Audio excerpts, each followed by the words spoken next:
بسم اللہ الرحمن الرحیم۔ بغداد کا ایک بہت ہی گناہگار شخص حج ادا کرنے چلا گیا۔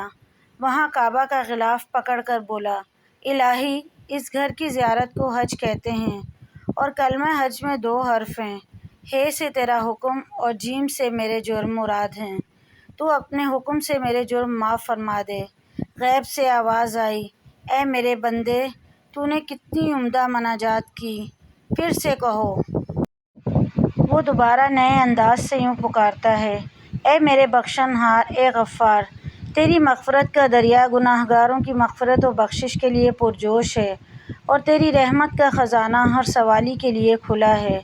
الہی، اس گھر کی زیارت کو حج کہتے ہیں اور حج 2 حرف پر مشتمل ہے اور جیم۔ ہے سے میری حاجت اور جیم سے تیرا جود و کرم ہے۔ تو اپنے جود و کرم سے اس مسکین کی حاجت پوری فرما دے۔ غیب سے پھر آواز آئی، اے جوان مرد، تو نے کیا خوب حمد کی، ایک بار پھر سے کہو۔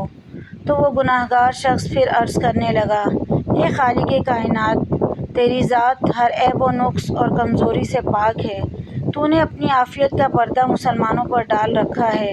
میرے رب، اس گھر کی زیارت کو حج کہتے ہیں۔ ہے کے 2 حروف ہیں، ہے اور جیم۔ ہے سے اگر میری حلاوت ایمانی ہو اور جیم سے تیرا جلال مراد ہے تو اپنے جلال کی برکت سے اس ناتواں ضعیف بندے کے ایمان کی حلاوت کو شیطان سے محفوظ رکھنا۔ پھر اچانک غیب سے آواز آئی، اے میرے مخلص ترین عاشق و صادق بندے، تو نے میرے حکم، میرے جود و کرم اور میرے جلال کے توسط سے جو کچھ طلب کیا ہے تجھے عطا فرمایا۔ ہمارا تو کام ہی مانگنے والے کا دامن بھر دینا ہے، مگر بات تو یہ ہے کہ کوئی مانگے تو صحیح، کسی کو مانگنے کا سلیقہ ہو۔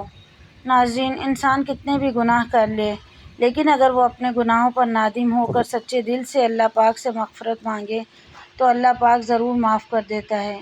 یا اللہ ہم جیسے گناہگاروں کو بھی معاف فرما۔ مزید ایسی ویڈیوز کے لیے چینل کو ضرور سبسکرائب کیجیے۔